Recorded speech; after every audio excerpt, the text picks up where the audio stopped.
after holding the highest post in the judiciary of this country, so how do you see your retirement, your tenure, and what is your next plan post-retirement? I've always been saying that I'm really happy, satisfied and content with my tenure. I could do whatever I had anticipated and planned to do. And post-retirement, last 2-3 days I'm feeling fully relaxed. And next plans, it's that I'm just relaxing at the moment, and I'll take a call as I would come after some time. Sir, which judgment in your tenure as a CJI do you think has moved you or had a major impact, positive or negative? No, as a CJI, I have delivered many judgments on the judicial reforms are concerned and also on the environmental issues.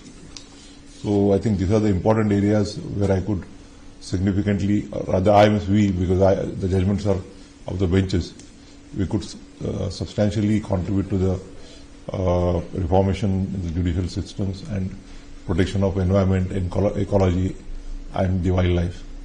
Sir, there is also allegation of judicial activism these days, like in the case of Jallikattu or this firecrackers, just as an example.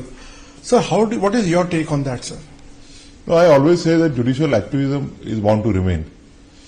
From the period of 80s when the court even started entertaining the postcards and exercising PIL jurisdiction.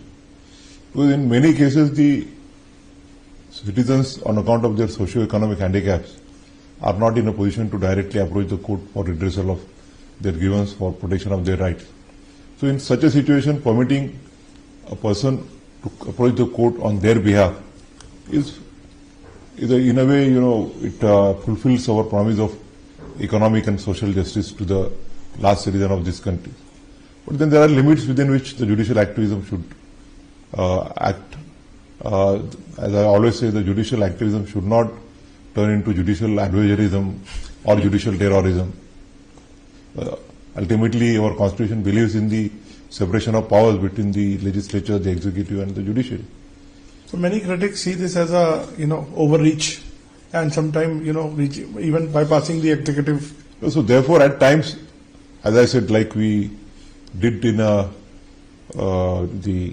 demolition judgment or the bulldozer justice, where we found that the executive was acting in excess, executive was acting as a judge in their own cause, merely because a citizen was found to be involved in a criminal act.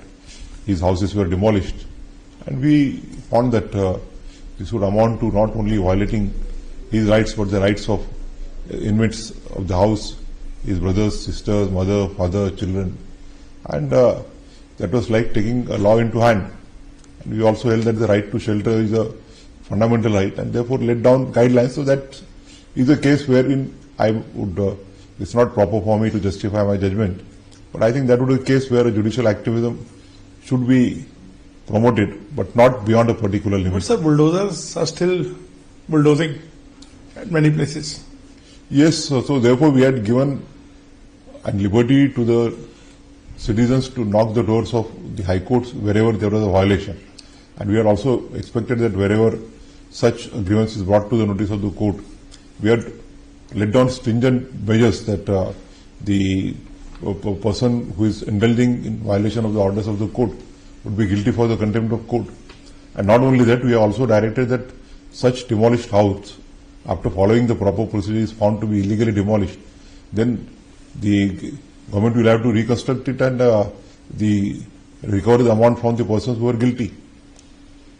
Sir, did you face any pressure from the executive ever or politicians? No.